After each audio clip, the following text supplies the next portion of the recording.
All right. How is everybody this afternoon? It's a bit dreary here again. No more of the sun from yesterday. So today I'm going to read a book that just came out and is a wonderful book with great illustrations. But there's one problem that I will fully admit up front. This book is written in 3 languages. I'm only going to read the English. But it's written about the Innu community in Labrador. And I don't speak Innu, and I've never heard Innu spoken that I can remember. And it's very hard, and I'm not great at reading. I honestly can't read the little markings that tell you how to pronounce things in a dictionary. So I'm going to give some words my best shot, and please forgive me. And if you do speak Innu, I would beg of you to please tell me if these are the correct pronunciations, or write a comment that tells me how they should be corrected. And if I find out that I'm really off base, I will re-record reading the story with the correct pronunciations. But I figured it was worth giving it a shot, even without trying to figure that out, because I think the story is good enough, and I hope that the goodwill of reading it and sharing this story, which I think is an important story, will perhaps count as prove my good intentions, despite my lack of pronunciation abilities. And I will also try and be consistent and pronounce them the same way every time. So, Nutaui's cap.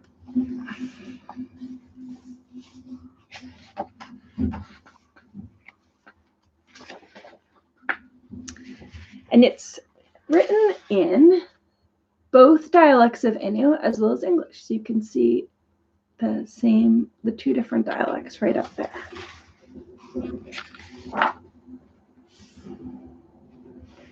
And it's dedicated for the late Mani Katanen Nuna, older sister, mother, grandmother, great-grandmother, protector of Innu rights, heart of our community.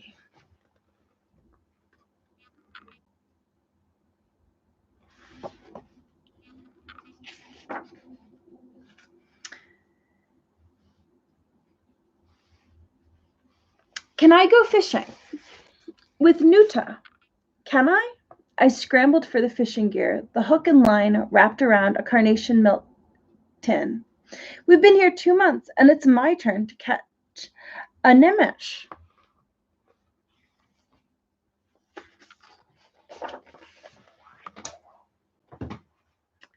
You're 10 years old, Nanas, Nutaui said. It's time. Every Innu needs to learn to fish. I bounced on the fir boughs that made up the tent's floor and then pulled Nutau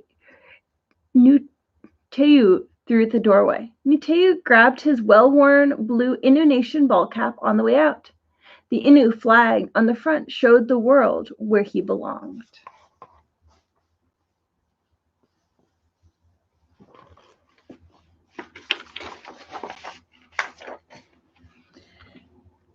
Burying my hand in his strong grip, I skipped to Nutaui's favorite fishing spot, where the shallow water curled along the rocks, and the wind blew away the black flies. Sitting on a large rock at the river's edge, Nutau taught me to bait the hook, cast the line, and bring it in. A nemesh soon took the bait. Hang on, bring it in slowly, Nutau encouraged. The nemesh fought hard, but we reeled it in. I wanted to run and tell Nikeu and Nukum right away.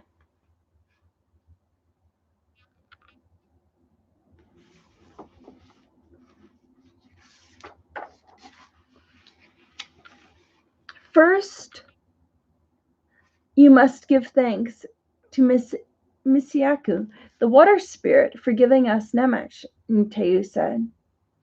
After giving thanks, Nutau and I hooked the slippery nemesh to a stick and carried it to camp. You're not getting away, I said. You're invited for supper.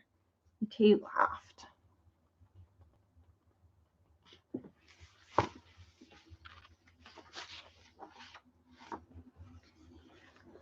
Look what I caught, Nika, I shouted, entering the tent.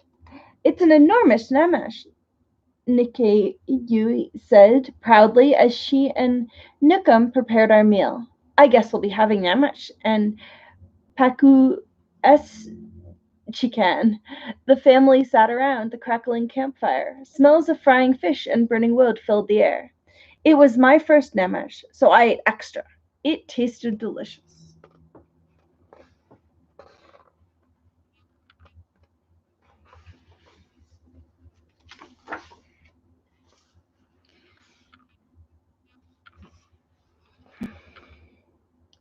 Nakum told stories of our land we called Nidasian. Natu spoke of Mashku, Nishik, and especially Etik. Without warning, a deafening boom drove us to the ground. Even Natu, I heard my heart pounding against my chest. Seconds later, another ear-splitting blast struck us. I screamed and ran to hide in the tent. Nikiu and Nukum ran after me. It's the Jets, Nikiu said, holding me tight. Her eyes showed her fear.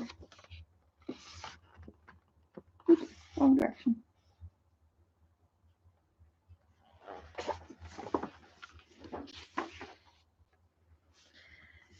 They were so low, I said. They almost touched the trees. The animals must be afraid too.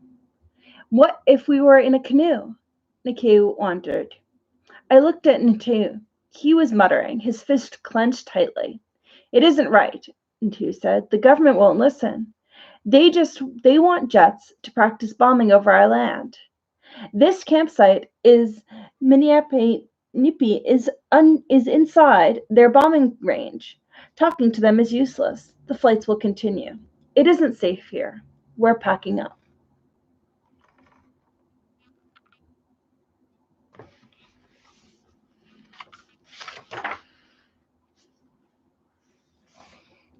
We broke camp and headed back to our village, Shishatsu. Natayu called a meeting of all the Innu elders. After the meeting, Natayu came home. His face was serious. What did you decide? I asked him. Canada is not listening to us. We will walk on the airport runway, so the jets will not fly, he said.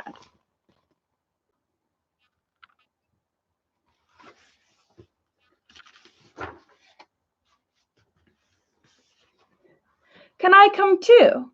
I asked. The young and the old must all walk. Natayu said, we must protect our future, our lands, and animals.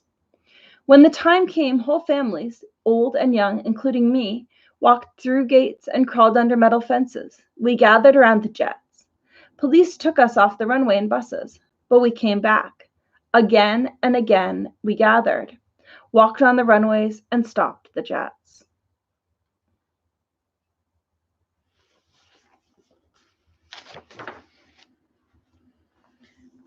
One day, the Innu, our family, and friends set up a protest camp at the end of the runway. Nanas, Uncle Enik is cutting trees for tent poles and gathering boughs, Nativ said. Bring boughs for the floor. I'll set up the canvas tent.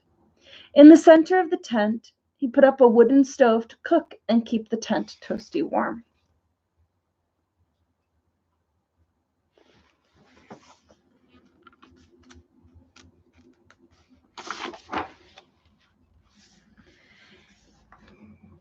Nukum showed me how to weave boughs for the floor. We picked blueberries here before they built the airport, she said. After we pitched our tents, the police came and said, be careful. The army The army rolled razor wire behind the wooden fence. Children could cut themselves.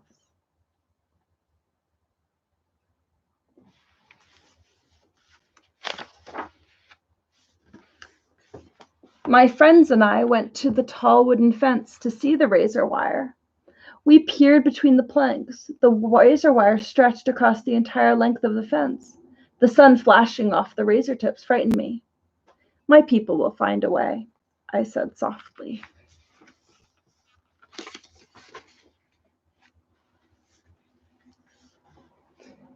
The next morning, Uncle Enik and his friends pulled boards off the fence and placed them over the razor wire, making it safe to cross.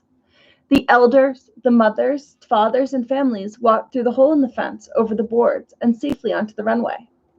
I held my Aunt Puna's hand as we carefully stepped across the boards. Innu are smart and brave, aren't we? I said. Aunt Puna smiled and nodded.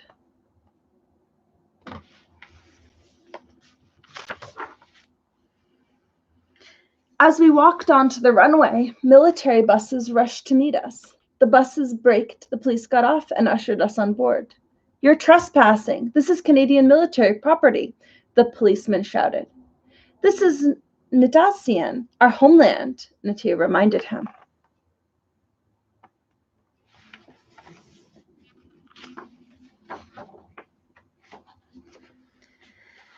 I followed my aunt onto the bus and looked the driver in the eye.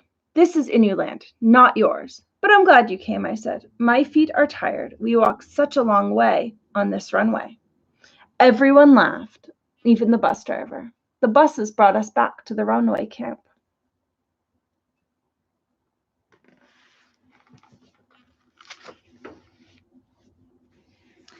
That evening, Nunkum told me about her long canoe trips through Nutaui.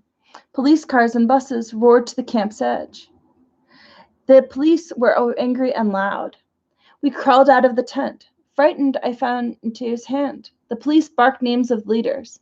As they walked to the front, the men and women were handcuffed. Nteu's name was called.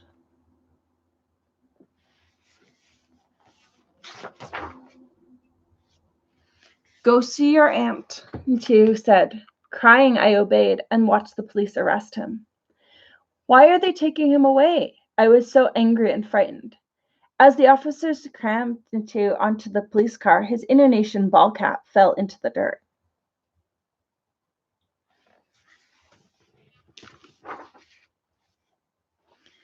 The police sped away. I ran to pick up the cap and far away. We will always keep fighting, she said.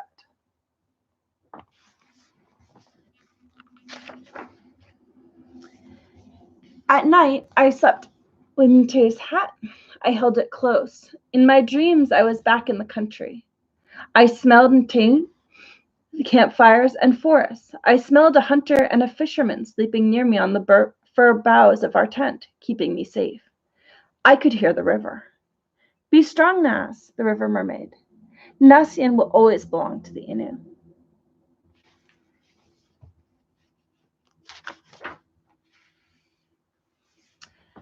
That's the end of the story, but I will read the background. The Innu people inhabit Nutaui, and their word for our homeland. It is a vast area of boreal forests, lakes, rivers, and barrens that spans much of Labrador and eastern Quebec.